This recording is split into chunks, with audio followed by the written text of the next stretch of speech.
Good afternoon. Today is the 21st of January and the MG3 advert of the car that I'm sitting in right now is now on Auto Trader. I shall put a link in the description below. You'll notice the price is slightly higher than we mentioned in the walk around the other day. That is literally because it's still the cheapest MG3 of this type on Auto Trader by some margin. And I think that yes, if that was an introductory price for viewers of the channel and some people who would have seen it on Facebook. So yes, I've just decided to increase it slightly, and apart from that, it's ready to go. So we're not going to talk too much more about that today. We're actually going to talk about the cars that I thought I was going to own, but I never did. Let's get into it. Now, as a lot of you know, I passed my test in 2001. My first car was a 1998 Mark III Volkswagen Polo 1.4 CL. The car that actually initially my twin sister and I thought we would own was the Mark II facelift, or the final facelift of the Mark II Seat Ibiza. Now, the facelift of that car came out, I think, in late 1999. Probably hit Britain about 2000 or thereabouts, and there was a much more advanced looking car than the Polo that we had. The last facelift for the Mark II Seat Ibiza had a huge kind of central display in the middle with climate control information, because all of the Mark II final facelift Ibizas in this country had I think full climate control actually, and then information for the stereo. Some had tape players, some had CD players, and the car looked very contemporary and very modern. It was also introduced in quite a number of interesting colours.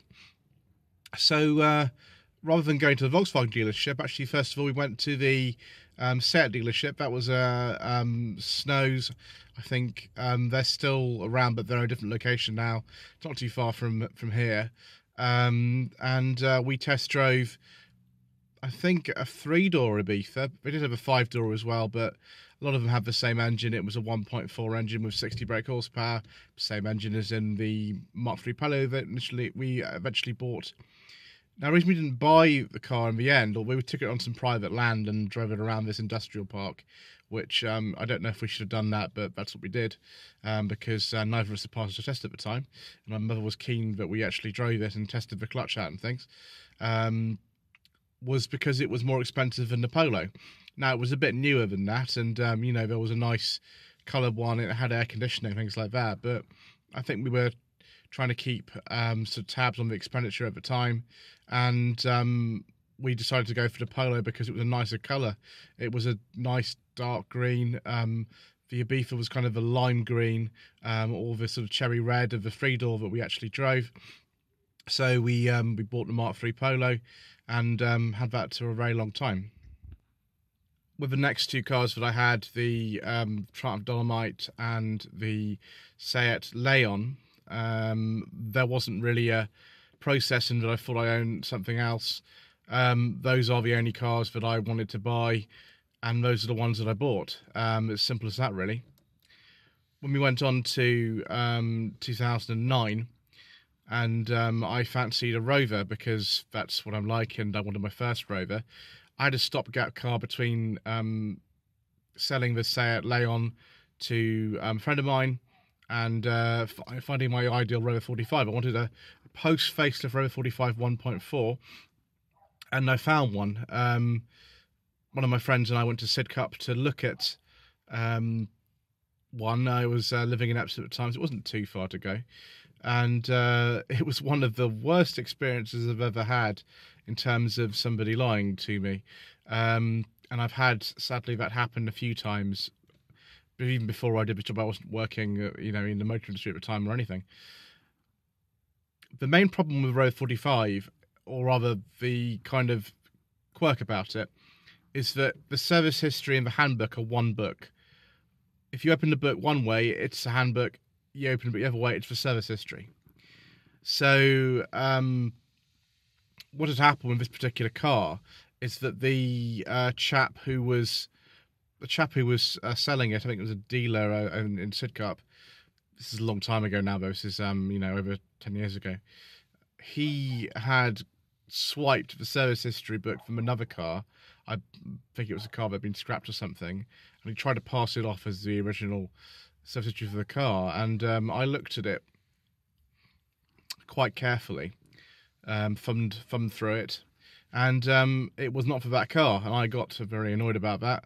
And my friend and I, who were there, we just left. Also, the car had a crack in the rear bumper from a previous accident. The car wasn't showing as having the right number plate, that the tax disc still said personal plate on it, that had been transferred off the car. So I didn't even know the tax was valid in that way. Possibly in the comments below, you could tell me, in the old days, if you had a tax disc and it showed the previous number and you'd taken the personal plate off the car, if that was still valid. I mean, maybe tell me that, because I don't really know. But yeah, there was also a squeak in the clutch pedal. So we left that one alone, and we found something a bit cheaper, which was the Renault 45 I eventually bought. That was not a reliable car, but doesn't mean I don't like them. It's probably one of the least reliable cars of their own, but it still means I quite like them. And yes, I had that until 2012. So we come to 2012, and again, it's not a very dramatic story particularly. I went to my local Chevrolet dealer, which was in Hersham at the time. Obviously, Chevrolet's long gone for the UK market, so the dealer doesn't even exist anymore. And I drove a brand new model of the Chevrolet Cruze range. It was the base model 1.6 LS. It didn't have, alloy wheels or anything. I wanted an LT, which was a mid-range one. And so I found one in a dealer in Tunbridge Wells that was a lot cheaper and in a colour that I found was acceptable. I wanted maybe a black one. That was one of the best colours on a Chevy Cruze at the time. And I found one, and that was it really. The only thing I would say is that this maybe is not an example of a car that I thought I would own and didn't, but I traded in a Mark II Renault Clio against the one-year-old Chevy Cruze at the dealership in Tunbridge Wells, and that was because a friend of mine wanted me to sell it for her, and we found out there were so many problems with the car that we just had to trade it in. It was just a disaster. Maybe at some point I will go down a list of the worst cars I've ever driven. I've talked about the worst cars I've never driven, and the worst cars I've owned, but I've not talked about the worst cars that I've actually ever driven. And the Clio's pretty high on the list of one of the worst cars I've driven. I don't like Mark II Renault Clios, I'm afraid. I really don't like them. I think they're terrible cars, and that really helped me to form that opinion, having actually driven one for a month or so, which had the most problems I think of any car I've ever actually driven, so that wasn't great. So we traded that in against a brand new Chevy. I gave my friend her money, and I kept that car until 2015. So we come to a kind of a dual thing here, where I wanted to get another car. I'd had the Chevy for 3 years, and I wanted to get a different car. I either wanted a more economical car or a different one. So I went to what used to be called Trade Sales in Slough. It's gone now, and they had an MG6. It was a 2013 MG6 1.8 turbo in the top spec, which is called the TSE. It was the GT model, which was just basically a large hatchback. Now, one of my friends had one at the time, and I'd been in his one, and it was nice. It had everything: heated seats, full leather interior, parking camera, climate control, sat nav, everything. And this car had depreciated quite rapidly. It was only about 2.5 years old, and it was already down from, I think they were 18,000 new or something. This was down to £8,500. It's absolutely chronic depreciation for one of these, and it was a very low mileage car. It was next Motability, and it had MG fleet plates on. I think it was VX13 something, which is nice. Very similar engine to the old K series, although massively revised. No head gasket failures on that. went for a drive on the motorway M4, and it was brilliant. It rode and handled very nicely, had cruise control, very punchy engine. The only thing was the interior quality was just as bad as I remembered it. The keys were horrible on MG6s; they're not great. Yes, it just wasn't that economical. The insurance on MG6 is quite cheap, but I had to wait a while more to actually own an MG myself. Instead of that, I bought a Chevy Cruze diesel. It was the same spec as the last petrol one I'd had. And I sold the petrol one to a friend, and bought a diesel one that had done, I think, 24,000 miles in about 18 months, and had, again, lost a huge amount of money. I think gone from, I don't know, 18,000 or something to about 7,500. I think I paid for it eventually. Huge amount of money lost in 18 months on a car, but you know, that person's loss was my gain. Because I'd saved maybe £1,000 or something by not buying the MG6, and I bought the diesel Chevy, which was £30 a year to tax, and you know, did 52 or 53 miles per gallon. I had some money for a classic, so I wanted to buy a Rover R8. I looked at a couple of 216 automatics. One of them was a green one, that was up in North London. I think it was in Hendon, somewhere like that.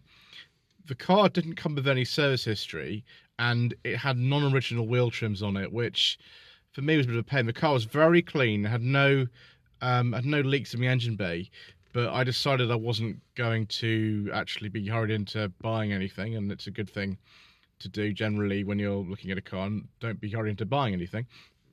So instead, I went to see the Nightingale red one that I eventually bought.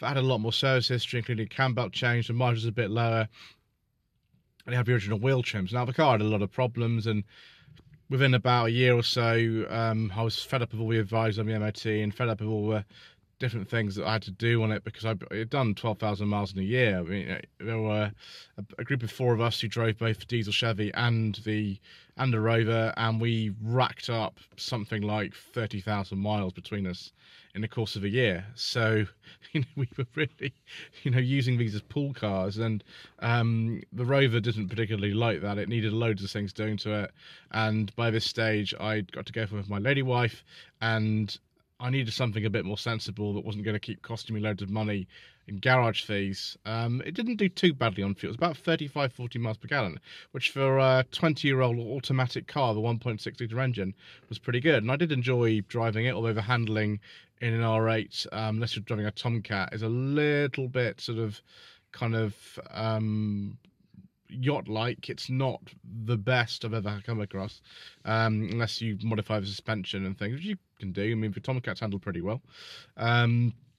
So I then went down to my local MG dealer, and they had a brand new 2016 MG3 1.5 style Lux sitting outside, which I had a go in. I very much enjoyed my test drive of the MG3, particularly this is the top of the range style Lux version. It was a bit different driving a sort of a manual car with actual start stop again, because obviously the post January 2016 MG3s have stop start. This one doesn't, but those do. And I talked about numbers and things, and you know, there wasn't any way that I could get anywhere near what I really wanted to pay on a monthly figure. So I found this particular car at a dealership in Kent, and we've had it ever since. Next, we move on to changing the Chevy for a another car. I'm not going to talk in this video about the cars I bought the Santa Pod or didn't buy the Santa Pod. That's a very different matter, and every one of those I bought at less than £500, and there's absolutely loads of them that I bought or didn't buy. So maybe if that's something that you want to hear about, leave it in the comments below, and I'll talk more about that. But this video is long enough as it is. So let's now go on to the final process, which was looking for a replacement for the Chevy. Now, with the ultra emission zone coming in imminently, this was about 2017 when it was first reported. My mother and I got rid of our diesel car. She got rid of her diesel BMW, which is a friend of hers still owns, and I got rid of my diesel Chevy, which Again, a friend of mine still owns that one. Both people who live well outside London, they're not really bothered about that. So we both got brand new petrol cars. My mother got a brand new Mercedes-Benz, which she's still got, and I got the Toledo. However, it didn't work out as smoothly as that. I was looking for a new car for absolutely ages. I test drove a Mitsubishi ASX. I test drove a Suzuki Vitara. I test drove a Sanyong Tivoli, actually twice. That is a superb car, Sanyong Tivoli. I love the Sanyong Tivoli. The MGZS wasn't out at the time. It didn't come in until much later in the year. So the GS was available, but I never test drove one because the finance figures weren't very good on it in respect to what I wanted. So I didn't test drive one. I did look at one. And I test drove also a Dacia Logan MCV. With all these cars, there were good and bad points to all of them. The Dacia, I had to discount, not just because it was really crummy and all falling apart. It was more the fact it wasn't fast enough. And the diesel engine had a strange kind of, power curve on it. It was an interesting one. When it came to the Mitsubishi ASX, that one, I don't really know. The boot wasn't that big, really, on that. I didn't feel that it was big enough for what I needed, and wasn't too sure about the styling. I think as well, not having rear parking sensors though, there was a camera on the car. That slightly put me off. The Suzuki Vitara I really liked as well. I drove the 1.6 diesel. Now, if that car had been fitted with a 1 litre turbo engine, which at the time the Suzuki S-Cross was, then I think I would have been happier with it. But as it was, you could have 1.6 normally aspirated petrol, which I didn't want, or 1.6 diesel, which I was kind of considering. And they drive really nicely, Suzuki Vitaras. Planet Auto have done plenty of videos on Suzuki Vitaras, so you can have a look at that if you want. Yes, it just, again, the boot wasn't big enough. I looked at an SX4 S-Cross as well, which is the next one up of Suzuki, and the finance figures that I've been quoted were no way as good as the Vitara. They all came in, the ASX, the Vitara, and the Dacia Logan MCV all came quite close on finance. And then I drove the Sanyong Tivoli, and, wow, they should never have given me the top of the range ELX model, which was the leader at the time in terms of everything. It had a beige leather interior.